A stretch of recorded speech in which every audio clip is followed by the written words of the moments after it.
Le point de départ, c'est la loi GEC qui désigne les éco-organismes pour qu'ils définissent une gamme d'emballages standards pour réemploi pour les segments de la restauration, de la boisson et des produits frais.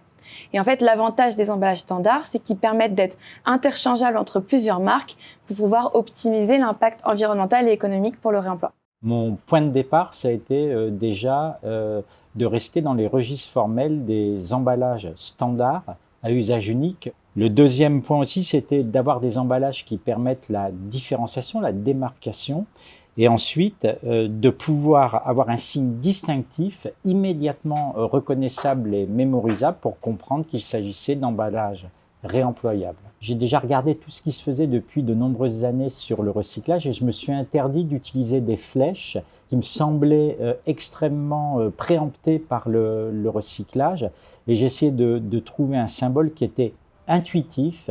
Quand vous le voyez, vous compreniez immédiatement. Donc il s'agit d'un R percé d'un cœur, parce que j'ai voulu aussi que ce geste du réemploi ne soit pas une punition, une obligation, mais en fait c'est un geste qui vient du cœur, et je dirais que même le cœur de l'emballage continue à battre quand on le réutilise, et puis c'est renforcé par le mot réemployable. Au moment de choisir quel signe sera retenu, plus de 1000 consommateurs nous ont dit que le R cœur était plus apprécié pour son esthétisme et que le fait qu'on rajoute réemployable permet de mieux comprendre et de plus assurer le geste de retour. On est en train de faire des tests avec un bureau d'études justement qui va prendre les designs de Fabrice et leur appliquer des contraintes. Donc ça va être de la pression, de la charge verticale, des systèmes de choc de température, etc.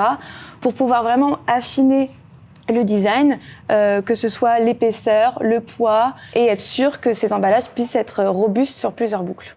On espère que ces emballages seront disponibles le plus vite possible dans les rayons.